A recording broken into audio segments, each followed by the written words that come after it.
আমি অর্জুন সিনহা চললাম বানারসের উদ্দেশ্যে। না, কোনো ইচ্ছে নয়, এক রহস্যের উন্মোচন করতে। আমি পেশায় গোয়েন্দা। দুদিন আগে এক বহুমূল্য হিরে চুরি যায় দিল্লির এক সম্ভ্রান্ত পরিবারের বাড়ি থেকে। সেটারই খোঁজে বেরিয়েছি বানারসের উদ্দেশ্যে। কাল রাত পর্যন্ত কোনো ক্লু পাইনি খুঁজে, কিন্তু আজ সকালে আসা উড়ো চিঠির যে বার্তাটা আমাকে পুরো কাঁপিয়ে দেয়। এখন রাত 1:17। ট্রেনটি একটা ছোট স্টেশন পার করলো। ট্রেনের নাইট ল্যাম্পটা মাঝে মাঝে জ্বলছে নিভু। আমি কামরাটা পরিদর্শনে বেরোলাম। প্রায় সব প্যাসেঞ্জারই ঘুমোচ্ছে। এক মিডিল এজ বিজনেসম্যান নাক ডেকে ঘুমোচ্ছে। এক নবদম্পতি ব্ল্যাঙ্কেট মুড়ি দিয়ে নিজেদের মধ্যে গল্প করছে। একজন বৃদ্ধা আপার সিটে বসে জব করছিলেন। তারপরেই লক্ষ্য করলাম 27 নম্বর সিটে বসে থাকা এক মধ্যবয়সী লোকটির দিকে। একটা ধূসর চাদর দিয়ে প্রায় আপাদমস্তক ঢেকে উনি বসেছিলেন সিটের মধ্যে। সাথে ছিল একটা ছোট ব্যাগ। সেটাকে উনি এমনভাবে আঁকড়ে ধরেছিলেন যেন মনে হচ্ছিল ওই ব্যাগটার ওপরেই ওনার জীবন নির্ভর করে আছে। লোকটির সামনে বসে তাকে জিজ্ঞাসা করলাম, কি দাদা, অনেক দূর থেকে?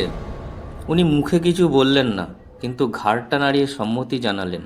আর লক্ষ্য করলাম ওনার আঙুলটা ভালোভাবেই কাঁপছিল আর উনি বেশ ভালো রকম নার্ভাস ফিল করছেন। হঠাৎই কামরার সমস্ত লাইটগুলো বন্ধ হয়ে যায় আর কামরাটা ছেয়ে যায় ঘুটঘুটে অন্ধকারে। সেই অন্ধকার ভেদ করে ভেসে আসে এক মর্মান্তিক আর্তনাদ, আর তার সাথে কিছু একটা ভারী জিনিস পড়ে যাওয়ার শব্দ। কয়েক সেকেন্ড পরেই কামরার সমস্ত লাইটগুলো জ্বলে উঠল। হ্যাঁ, এটা কি? আমার সামনে পড়ে আছে সেই চাদর চাপা দেওয়া লোকটির মৃতদেহ। তার বুকের নিচে একটা বড় ক্ষত। না, ক্ষতটা দেখে কোনো ছুরির আঘাত বলে তো মনে হচ্ছে না। কোনো ভোতালো জিনিস দিয়েই ওকে সজোরে আঘাত করা হয়েছে। তার হাতের দিকে লক্ষ্য করলাম ডিপ নীল রঙের একটা কাপড়ের টুকরো সে হাতে ধরে আছে। আমি সবার আগে সঙ্গে সঙ্গে দৌড়ে গেলাম কামরার গেটটা বন্ধ করতে। চারদিকটা একবার নজর ঘোরালাম। সেই নবদম্পতির ছেলেটাকে একাই বসে থাকতে দেখলাম। তার সঙ্গিনীকে তার পাশে কিন্তু দেখতে পেলাম না। সঙ্গে সঙ্গে তাকে জিজ্ঞাসা করলাম, তোমার ওয়াইফ কোথায়? সে একটু নার্ভাসভাবেই উত্তর দিল, ও বাথরুমে গেছে। দৌড়ে গেলাম বাথরুমের দিকে। বাথরুমের দরজাটা ভেতর থেকে ছিটকিনি দেওয়া, কিন্তু ভেতর থেকে কোনো আওয়াজ আসছে না কেন? ছিটকিনি ভেঙে ভেতরে ঢুকতে দেখি জানলাটা অল্প খোলা। কিন্তু এটা কিভাবে সম্ভব? এত স্পিডে চলন্ত ট্রেন থেকে কেউ বাইরে যাবে কিভাবে?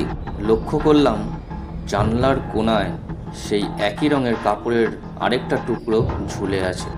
কামরায় ফিরে এসে সেই নবদম্পতির ছেলেটাকে আমি বললাম, তোমার কোনো ওয়াইফই নেই, তুমি ট্রেনেতে একাই উঠেছ। ছেলেটা আমার উপর চিল্লিয়ে বলল, কি যাতা বলছেন আপনি? ভেবেচিন্তে কথা বলুন। হ্যাঁ, আমি ঠিকই বলছি। আমি সমস্ত প্যাসেঞ্জারের লিস্ট চেক করেছি আর সেখানে আমি দেখেছি এই কামরার মধ্যে কোনো অল্পবয়সী মহিলার অস্তিত্বই নেই। ছেলেটা এবার যথারীতি ভয় পেয়ে গেল। সেই চলন্ত ট্রেন থেকে সে ছুটে পালিয়ে যাওয়ার চেষ্টা করতেই আমি তাকে ধরে ফেলি। আমি আগে থেকেই প্রস্তুত ছিলাম। আমাদের দুজনের ধস্তাধস্তিতে সেই চুরি যাওয়া বহুমূল্য হিরেটি তার জামার ভেতর থেকে বাইরে এসে পড়ল। বানারস পুলিশ খুন এবং চুরির অপরাধে সেই ছেলেটিকে গ্রেপ্তার করে নিয়ে যায়। কামরায় ফেরত এসে আমি আরেকবার সেই মৃত লোকটির আইডেন্টিফিকেশন চেক করতে থাকি। আর দেখে কোনো বুঝতে অসুবিধা হলো না যে আসল চোর এই মৃত লোকটিই ছিলেন। ভোরের সূর্যোদয়ের সাথে সাথে একটা রহস্যের রজনীর সমাপ্ত হলো।